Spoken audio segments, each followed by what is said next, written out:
नमस्कार, मुंबई से फिर एक बार आपके सामने मैं हूं आपका रविंद्र जैन 07 चैनल में स्वागत सम्मान के साथ हर भारतीय नागरिक का।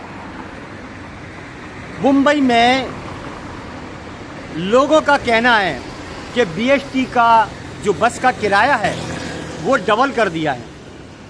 6 का 12 कर दिया, 5 का 10 कर दिया, लेकिन हालत ऐसी है बसों की कि बसें हिल रही है, उसके अंजर पंजर हिल रहे हैं, समय पे बस नहीं आती है, एक एक घंटा लोग इंतजार करते हैं। किराया बढ़ाया वहाँ तक ठीक है, लेकिन बसों की सुविधाएं तो अच्छी दीजिए, आप टाइम पर दीजिए। लोगों को कहाँ से कहाँ पहुँचना होता है, उसके बावजूद बसों का कोई टाइम फिक्स नहीं है, एक एक घंटा, डेढ़ घंटा।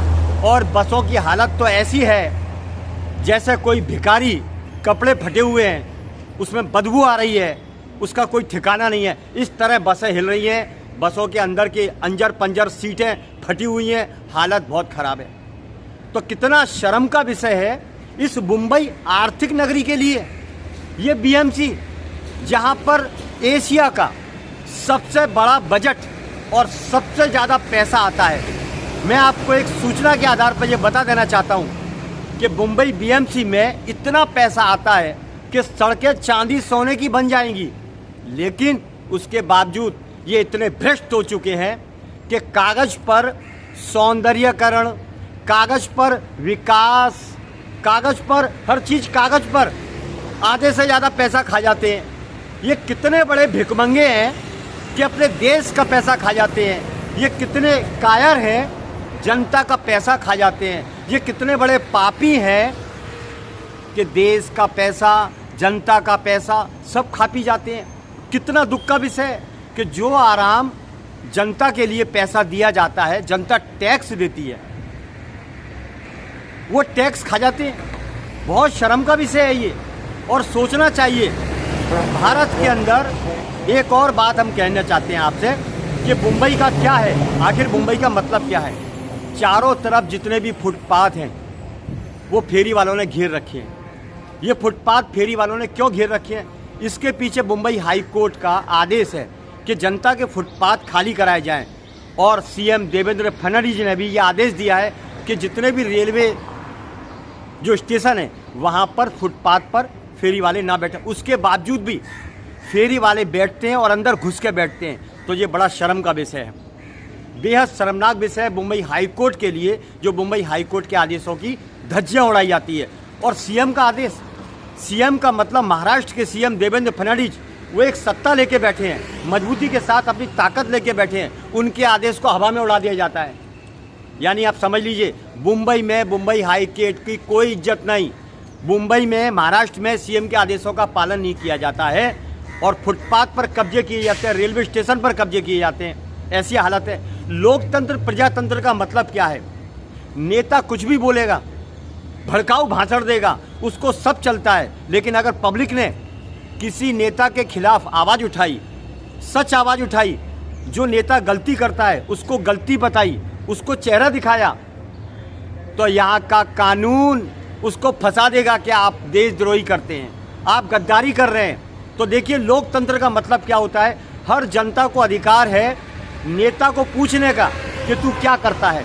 जनता को अधिकार है नेताओं को सवाल करने का, लेकिन यहाँ सवाल करने के नाम पर जनता को फंसा दिया जाता है, उसे उलझा दिया जाता है, मरवा दिया जाता है, पुलिस के जरिए उसके ऊपर धाराएं लगवा दी जाती है। तो ऐसा है अंधा कानून भारत का। मैं आपको फिर भी बता देना चाहता हूँ, इसके पीछे कई फिल्में बन चुकी हैं, कई बार फिल्में ऐसी बन चुकी हैं भारत की गंदी राजनीति के ऊपर कि नेता कुछ भी भौंकेगा चलेगा, लेकिन जनता ने अगर कोई सवाल किया तो नेता ठोकने का काम करेगा, पुलिस से फंसवा देगा। यहाँ पर हर किसी को नेता बनना है। कैसा बनना है? किसी को MLA, किसी को CM, किसी को PM, किसी को मंत्री। यानी क्यों बनना है? उन्हें काम नहीं करना है, उन्हें सत्ता का मज़ा लेना है, क्योंकि सत्ता के मज़े में अय्याशी है।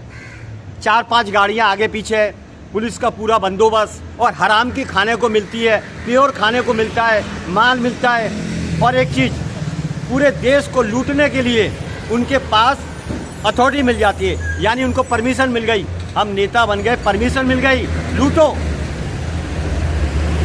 5 साल में 500,000 करोड़ की संपत्ति का मालिक होता है नेता।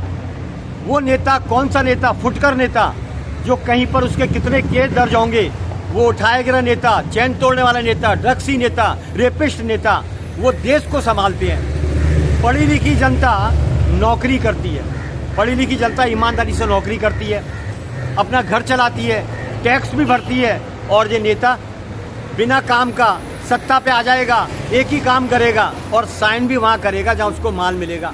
भारत की स्थिति बद से बदतर हो चुकी है। एक इजराइल देश है, आपने नाम सुना होगा इजराइल। बच्चा बच्चा देशभक्त है, बच्चा बच्चा देख सकता है। इसकी रीजन, वहाँ का जो मंत्री है, वहाँ का जो राष्ट्रपति है, वो खुद देशभक्त है, इसीलिए बच्चा बच्चा देशभक्त है। एक देश है दुबई, सऊदी अरब। दुबई सऊदी अरब में इतना मजबूत सिस्टम है कि वहाँ पर दुकानें खुली छोड़ दो, चोरी नहीं होगी। आपका सोना गिर गया, चांदी गिर गई, पैसे गिर गए, वहाँ पर कोई नहीं उठाएगा। और भारत की कंडीशन देखिए, यहाँ दुकान खुली छूट गई, दुकान पर कब्जा हो जाएगा।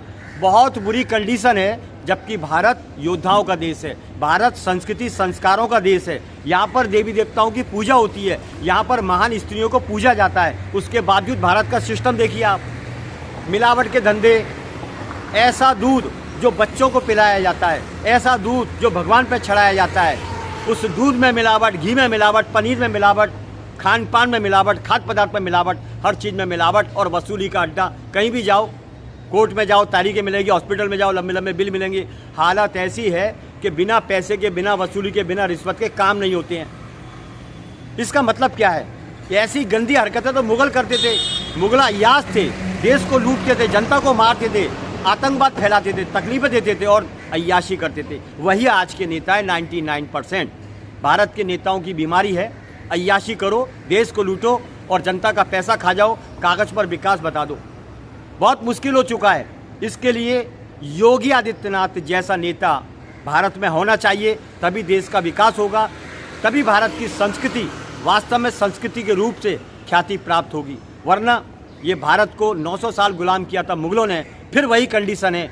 और दूसरी एक बात और है, यहाँ पर कोई कानून समझ में नहीं आता है, कोई कानून समझ में नहीं आता है क्या हो रहा है आखिर।